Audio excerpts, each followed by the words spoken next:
Hi, everyone, and welcome to our Wednesday encouragement.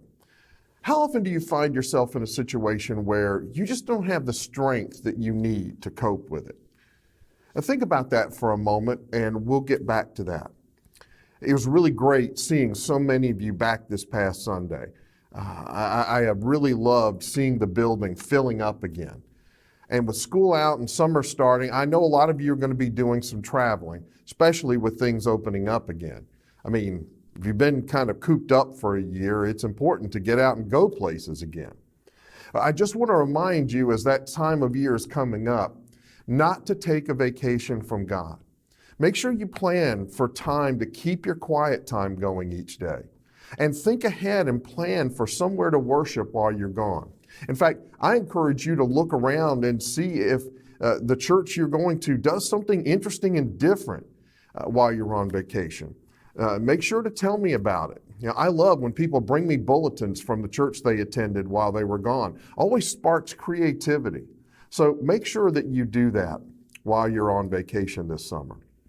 Now, here at Cherry Avenue, we have all of our children's classes for the worship hour at 10 o'clock going again. We're excited about that. Both the preschool class and junior church, which is for kids in grades K through 5.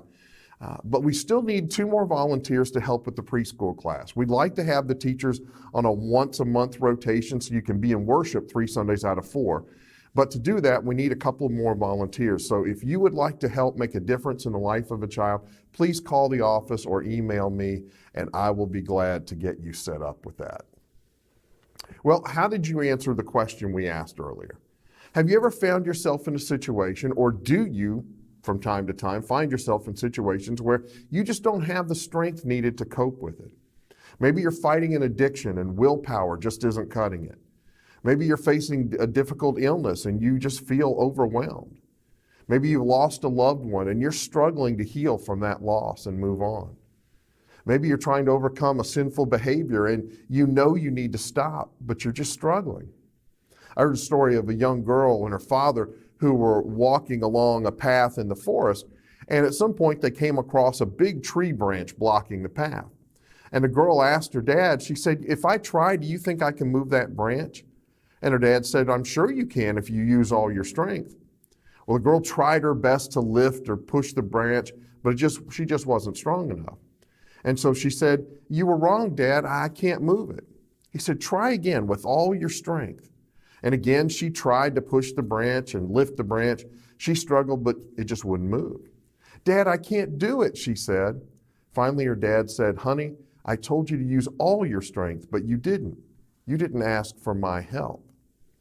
You know, these past few weeks, as we've been looking at the life of Samson, we've seen him depend on his own strength, which was made pretty fragile because of the weakness of character he struggled with. And he forgot that the strength he did have came from God in the first place. And one of the lessons we learn from that is to use all of our strength. But we're not going to use all of our strength until we realize that our personal strength isn't enough, and that it's not all of the strength that's available to us. We have to acknowledge that we need God and recognize that He's there to strengthen us. And when we humble ourselves and we admit that, the amount of strength we have available to us becomes infinite. Isaiah 40 says, "He gives power to the weak, and to those who have no might, He increases strength." He goes on to quote God in chapter 41 as God saying, "Fear not, for I am with you. Be not dismayed, for I am your God. I will strengthen you. Yes, I will help you. I will uphold you with my righteous right hand." I wonder how much of life we miss out on because we aren't plugged into the real source of power in our life. A few years ago, I was digitizing the home videos we had of our kids when they were little, and a friend, I'll withhold her name to protect the guilty, asked if I would do hers because she didn't understand all that technical stuff. So I said, sure. She gave me her camera and tapes. Remember tapes? Good times. Well, they turned out to be a type that required the camera to play them on, and her camera was dead. She said she hadn't taken any videos of the kids for several years because the camera didn't work. Well, I told her I'd take the camera and the tapes and I'd see if I could figure out how to get them to work somehow, even though the mechanical side isn't my strength. So I took them home, and almost as an afterthought, I plugged in the camera to charge the battery so I could see what was wrong with it. And when the battery was charged, I turned it on, and it worked perfectly. So I converted their videos and gave them all back to my friend and told her the camera was working. And she was so excited, she said, "What did you do?" And when I told her I just plugged it in and charged the battery, her face went white as snow. And then it turned red as a beet. I wish I had video of that. She hadn't thought that the battery was dead. She thought the camera was broken, and so she never plugged it in.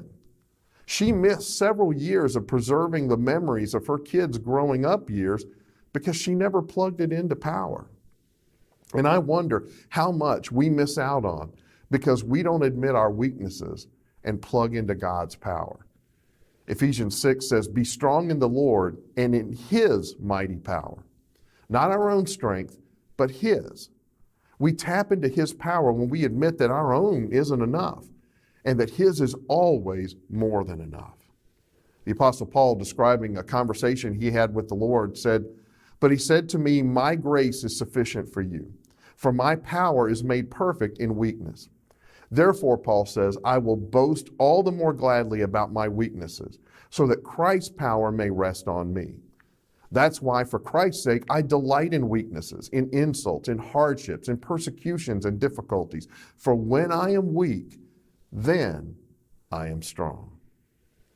Now, it's one of those paradoxes of following Christ. Our strength is greatest when we're weakest, when we turn to Him and ask for His strength, when we tap into His power, because His power is always more than enough for anything we're facing, and it'll never run out.